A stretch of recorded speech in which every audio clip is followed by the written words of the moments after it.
दुनिया का सबसे बड़ा झूठा। मैं हैदराबाद में 4-5 दिन पहले था, वहीं बोल के आया हूं। मुझे ऐसा नहीं है दिल्ली में बोल के भाग गया मैं। वहां बोला, पूरी रात भी रहा, सबको मालूम था किस होटल में ठहरा हूं। फोन तो हैदराबाद से करते हैं, मारने की धमकी देते हैं। मैंने कहा जब मैं हैदराबाद आया था तो मिलने क्यों नहीं आए थे?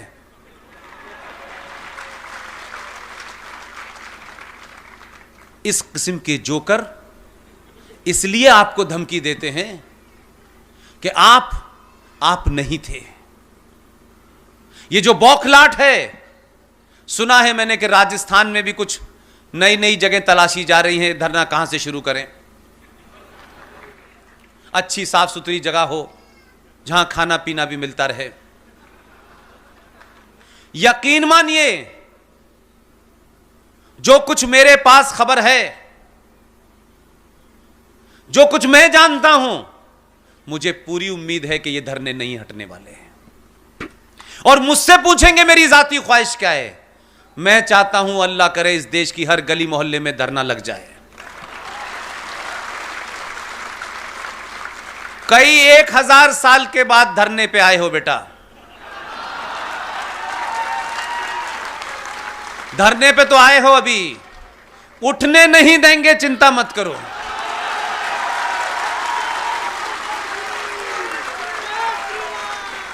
इतना धरने पे बैठाएंगे कि तुम्हारी ख्वाहिश धरना देने की समाप्त हो जाएगी। इसलिए कि वो धरने से ना उठें, इसीलिए मैं आपके बीच में और आपके स्वामी जी के दावत पे आया हूं।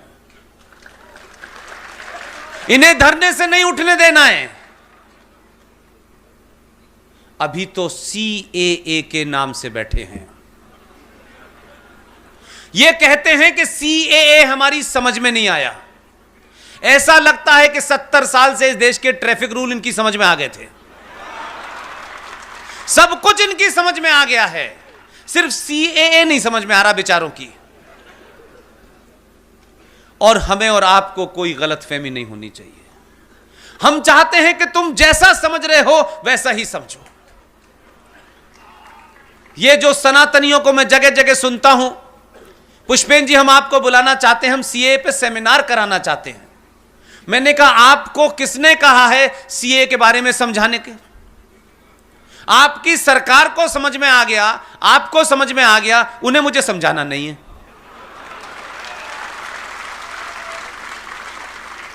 इसलिए अभी धरना खत्म नहीं होने वाला। 10 दिन के बाद फिर दोबारा से बैठ जाएंगे। जो थोड़ी बहुत उनकी समस्या समझिए, कोई जान नहीं रहा उनसे कहने के धरना समाप्त करिए। अब कैसे उठ जाएं?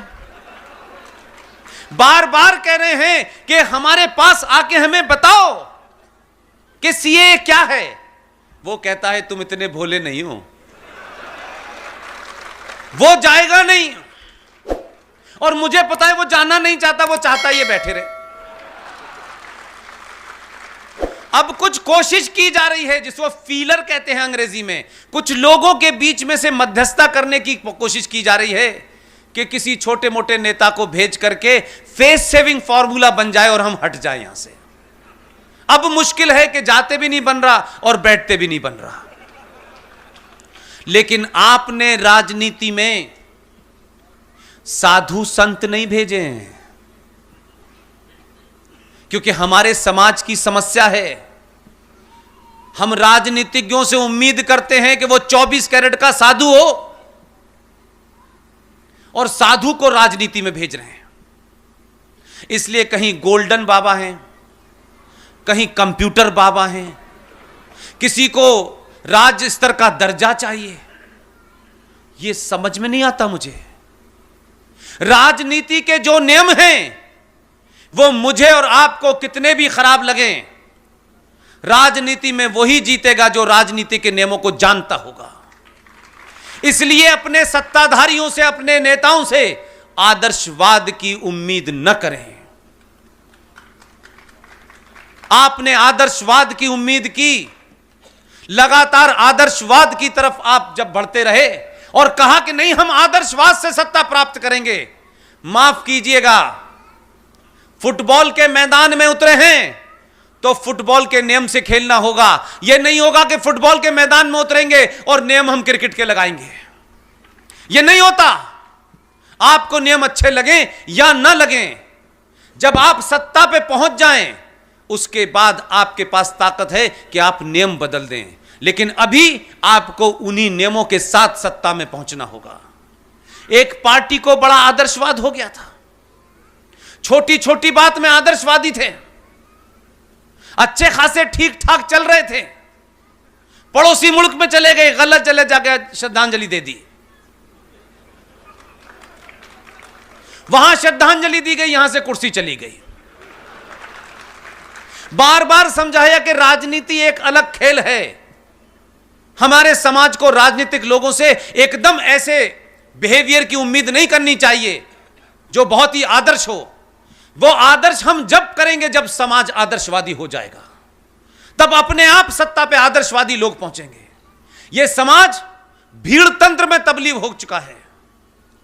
भीड़ तंत्र अपनी ताकत से इस देश की सत्ताओं को डराता है, न्यायपालिका को डराता है, फौज को डराता है, पुलिस को डराता है। ऐसे में आदर्श की बात करना बेमानी है। बार बार समझाने के बाद ये नहीं मान रहे थे। एक बार इनकी समझ में आ गया। ये इतने आदर्शवादी थे कि घटते घटते पार्लियामेंट में एक फूल दो माली रह गए। तब इनको समझ में आया कि आदर्शवाद से बात बनेगी नहीं। अगर आदर्शवाद की बात करनी है तो फिर राजनीति छोड़ दो और किसी संत का चोला पहनो और आदर्श की बात बताओ। लेकिन मैंने कहा कि इसी देश में हम सब इस बात से, मैं इस बात का ज्यादा धन्य करता हूं उन मां बाप को जिन्होंने मुझे ऐसी जगह पैदा किया।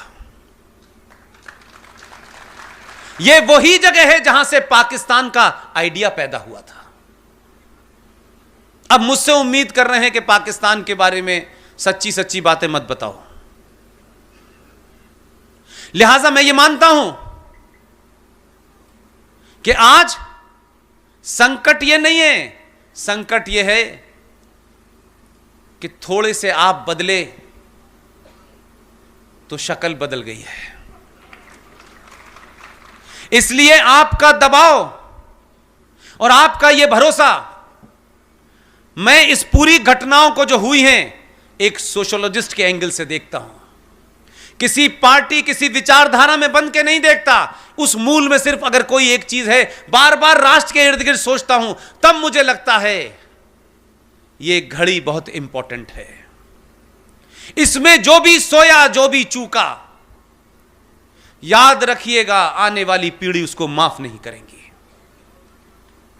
आप यह बहाना नहीं लगा सकते कि आपके पास किताबें पढ़ने के लिए पैसा नहीं था, आपके पास इंफॉर्मेशन नहीं थी, आपके पास एक तरफा विचार था।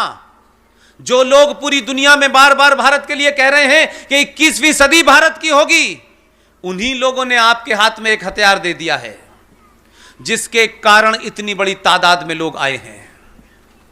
इसलिए आज आप अपना विचार प्रकट कर सकते हैं। आपके मन में कोई सवाल है उसे प्रकट कर सकते हैं। आप क्या सोचते हैं उसको कहने की ताकत आपके पास है।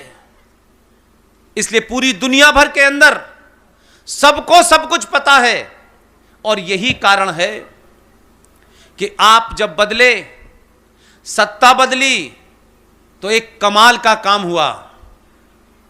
उन सरकारों को पता है कि 2014 में ये जो 282 सीटें हमें दी गई थीं, ये तो बिल्कुल किनारे पे लाके इस राष्ट्रवादियों ने खड़ा कर दिया था।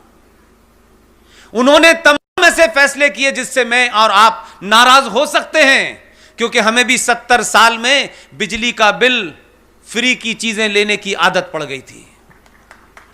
आदत पड़ गई थी हमें। हम समझते थे राष्ट्र का निर्माण इन्हीं चीजों से होगा।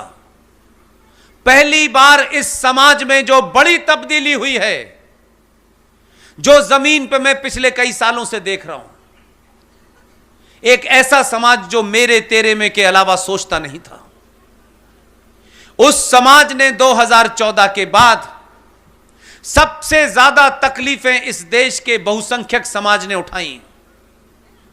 और आप तो उस राज्य के लोग हैं कि दुनिया भर में जितने भी बड़े से बड़े धनाढ्य लोग हैं, वो टाटा हो, वो बिरला हो, वो सिंघानिया हो, सब आप ही के राज्य से गए हैं।